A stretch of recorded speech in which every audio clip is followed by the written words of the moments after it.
Alors les petits canards, on va faire un G comme Gers, comme Gueuleton. Allez hop. Allez. J'en ai vu autant de monde, c'est pour ma vache. Eh salut les bons vivants. Nous sommes dans les Hautes-Pyrénées. Arthur, on est avec qui? On est avec Benjamin, qui est boucher à Miélan dans le Gers. C'est quoi exactement les compétences du goût? Les compétences du goût, ça représente 500 artisans bouchers en France. La passion, la rigueur, la qualité, et hommes et femmes en boucherie traditionnelle. Alors quel est le programme Benjamin? Qu'est-ce qu'on va faire Le aujourd'hui? programme, on commence aujourd'hui chez Charles, donc à Madiran. Bon, Charles, l'éleveur, tu vois, regarde. Et ensuite, on va aller chez un éleveur de canards dans le Gers à Saint-Michel. Suivi d'un élevage de blonde d'Aquitaine à Saint-Os aussi, dans le Gers. Jacques, vous n'êtes pas obligé de parler français. Hein. Comment, pardon? Vous n'êtes pas obligé de parler français. Hein. Ah non, pour l'hiver laboratoire, c'est pas les gens qui vont comprendre quand même. Tu sais que les parents d'Arthur sont des PDG, paysans du Gers ici. D'accord, Eh oui. parfait. Eh oui. Allez, c'est parti. Chaud. Oh, ouais. I can wait a little longer, that's alright. Ah, I can voilà. wait a little longer, that's alright. Pas loin. Beaucoup de remplaçants là.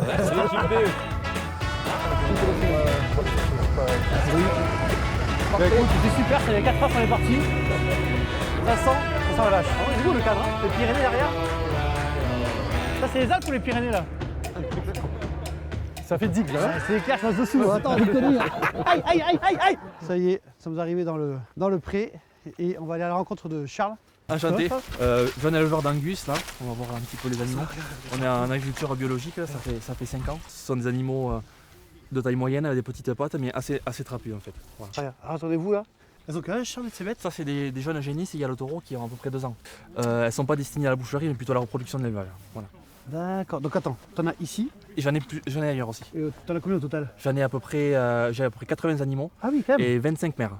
Et on fait abattre à partir de 40 mois, pour qu'il y ait un maximum de persillé dans la viande. Magnifique. Voilà. Et pour quelle raison, Charles, tu as choisi l'Angus? Alors du coup, moi je me suis installé en 2020, je cherchais à faire une race 100% bio à l'herbe.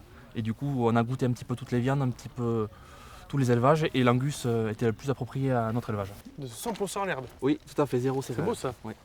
Il faut avoir de l'herbe pour ça. C'est pour ça, on a 100 hectares tout en herbe, 50 hectares en pâture, 50 hectares à foin pour l'hiver. Et alors comment tu arrives à gérer d'avoir de l'herbe toute l'année? Du coup, on fait du pâturage tournant dynamique, c'est-à-dire qu'on fait des petits parcs de 30-40 tares et on bouge tous les jours voilà, pour qu'elles aient de l'herbe fraîche toute l'année. Ah donc le principe en fait c'est qu'elle ne broude pas toute la tige? Elle ne broude pas toute la tige, on essaye de laisser 7-8 cm pour que ça repousse assez rapidement. Ah d'accord, En fait, donc en fait ça te consomme moins d'eau aussi? Exactement, tout à fait. Ouais. Le plus de cette race-là aussi, pour diversifier mon rayon, c'est au niveau du persil de viande, pour le goût. Ça c'est important, hein. C'est une viande de fête. Bon alors, tu fais pas ça tout seul quand même hein? Et du coup, on a mon frangin, Simon. Ça va Simon? Qui s'occupe des vignes et des chais. Ça va? Ça va Simon? Salut Simon. T'es bien accompagné toi dans ta vigne? Attends, parce que nous on adore le vin. Du coup, t'es en rouge, c'est quoi? C'est Madiran, Là, on c'est est ça? sur l'appellation Madiran sur les rouges, tout à fait. Donc là, ça, c'est des vieilles vignes qui étaient à mon grand-père, des vieilles vignes de 80 ans. Donc ça c'est quoi comme Ça, cépage? c'est des vieux tanates et des vieux cabernet francs. 80 ans, 80 ans. 80 ans, c'est qu'on ça faire là? Ouais. Allez, on fait les filles. Ah, tu seras ma copine. Hop. Ah du coup le domaine s'appelle comment alors? Le domaine, c'est les vins Strateus, ça c'est nos vins. Et nous, on vinifie chez notre voisin de ferme, Ah ok d'accord. Pascal Savouré, qui est propriétaire, lui, du Clos Fardet. Et on vinifie depuis 2 ans maintenant au domaine. Ah super. Du coup, on va goûter la viande et on va goûter le vin. Il n'y a pas que les hommes Allez. qui se vigneront, il y a aussi les bêtes. Hein. Ils travaillent toutes dans la vigne. Hein. Regarde, Regarde, taille, non? regarde, on est en janvier, c'est déjà taillé, les bois sont tirés et ils sont même broyés. Tiens. C'est beau quand même. Ça bosse bien. Hein. Elles sont déclarées? Allez.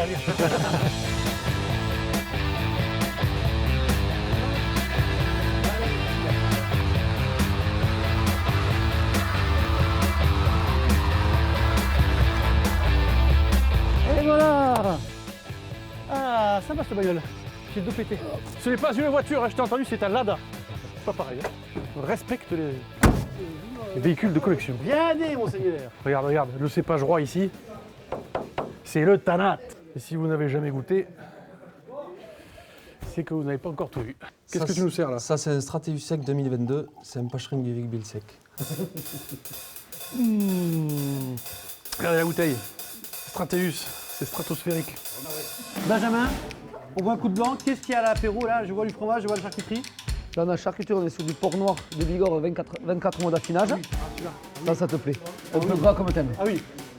Du saucisson pur porc, magret séché, copa. chorizo et des petits croûtons de canard. Et alors là, t'es embêté parce que tu sais pas par quoi commencer. Hein. C'est clair, allez, allez. Sérieux au fond? Là, t'es Mettez les un- robes. Petit chocolat, regarde. Ah oui, ben voilà, regarde ça, parfait, un peu de fromage. Petit fromage local. À Ville-Comtal-sur-Arros, dans le Gers. Merci la famille Ribière pour l'accueil. On va finir sur la gnôle. Il y a l'aspirine et la gnôle. Elle est très bonne. Franchement, elle est bonne. Hein. Une blanche de Tanac. Ah là, donc c'est une école de ça. Comment t'as fait pour mettre le petit bonhomme de bois dedans? Ah, écoute, il faut mettre la bûche dans la crèche, mon pauvre, c'est pareil. Allez, on continue.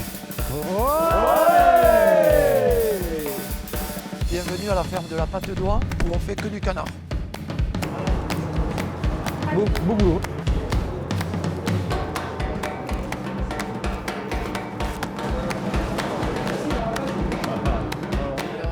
Actuellement, on est sur du 24-28 jours. Ouais, c'est ça, ouais. On est d'accord que les maigris qu'il y a derrière qui sèchent là, toi aussi c'est des produits que tu prends chez Pierre? Exactement, ouais, c'est des produits que je prends chez Pierre, donc le plus naturel possible. Salé, poivré, séché. C'est magnifique hein. Voilà, c'est que du local, voilà, on a avec Pierre, toutes les semaines on s'appelle, on connaît les produits. C'est le canard de plein air. Canard plein air, ouais. Voilà, Au ça, grain. ça sent bon, ça sent le magret séché là. Regarde. C'est beau hein. Avec un couteau.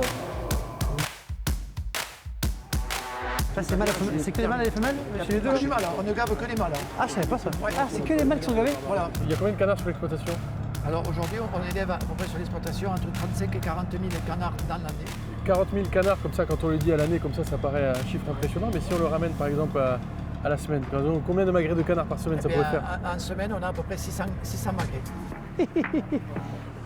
On goûte les produits de la famille Pérez. Qu'est-ce qu'on a là Pierre?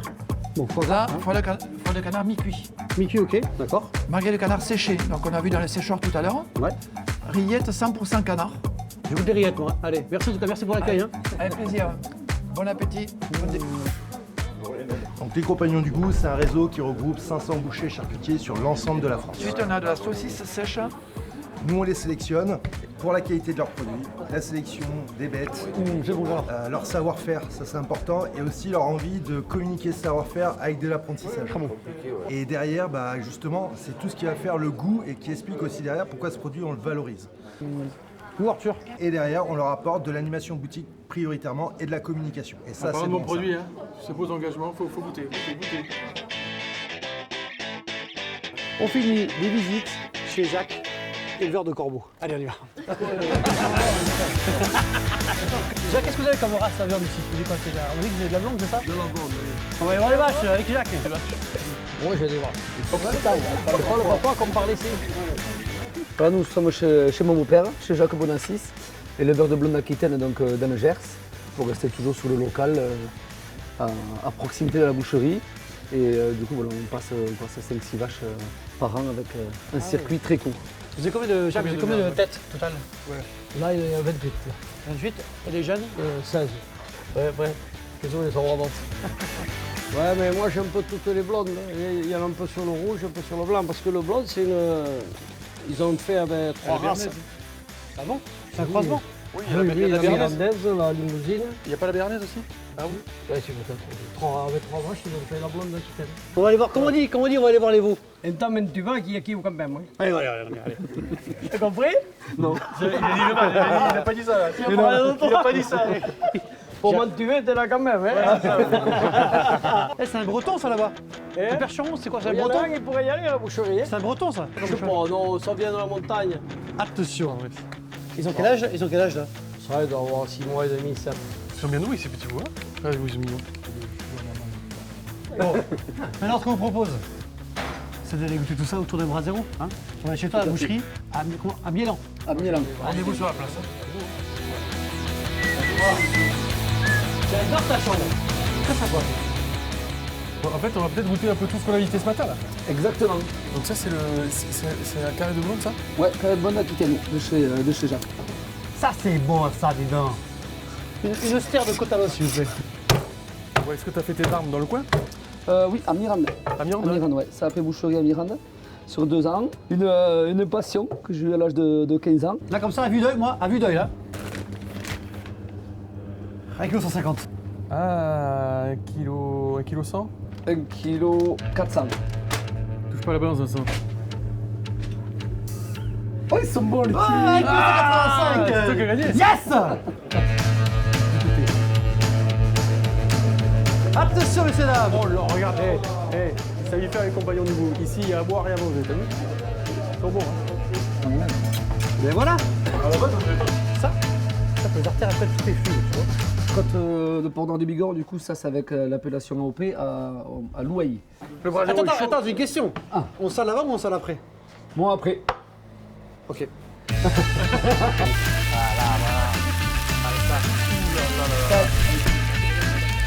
Magnifique. Mais ça regarde.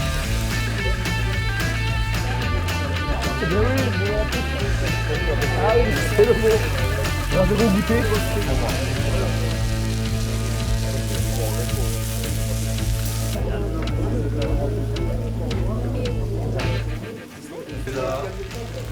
Le Port-d'Or de Bigorre, il est là.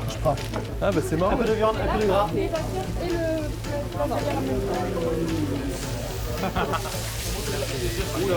Là, il y a les professionnels de la viande.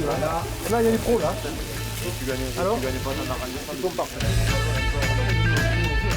On est face à des artisans qui sont passionnés. Et l'idée, nous aujourd'hui, moi, mon métier, c'est vraiment de les accompagner, leur apporter un minimum de conseils et de faire en sorte que ce savoir-faire, cette passion, elle se transmette aussi auprès des consommateurs. Oh, ça, c'est terrible. Alors, le geste, c'est on prend une tranche, on fait un aller-retour dans le gras et après on met dans la bouche. Et notamment qu'elle se transmette aussi auprès de la nouvelle génération, qui est peut-être moins portée justement sur la consommation en boucherie. Et moi, je les invite fortement à aller voir leur boucher parce que c'est eux les mieux placés pour en parler. Je peux goûter, ça dérange pas. Tu rigoles, oui. Regarde. Ah. Alors là, on coupe une petite osseline d'angus de la maison. On va se régaler. Alors, émotion ou pas? Apparemment. Déjà, ça sent bon. On va voir si c'est bon ou pas. Ah, il faut ça les poivrer, il faut ça les Salé poivré.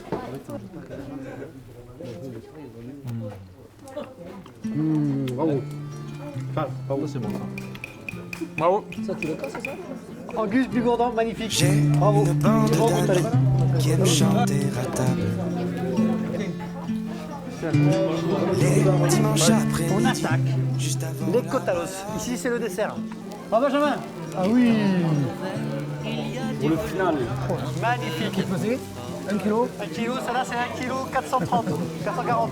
Enfin, très très pour venir. Et à ceux qui sont C'est vite, la journée était magnifique.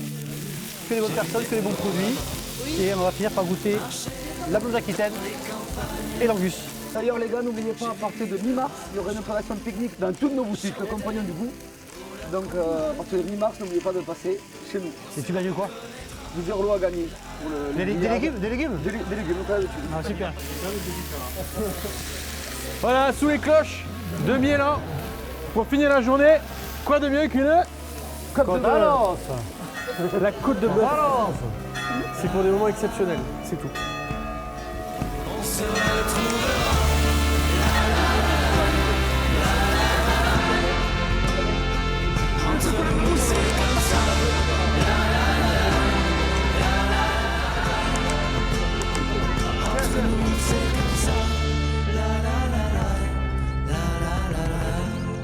Toujours finir par une touche sucrée. Arthur, qu'est-ce qu'on mange là? Un pastis gascon, ce n'est pas une croustade, attention. C'est un pastis gascon. Et c'est Franck qui l'a fait là. Faisons Merci, M. Franck. Voilà, à ça. Allez, à bientôt et merci. Regarde ça. Oh, si c'est beau ça.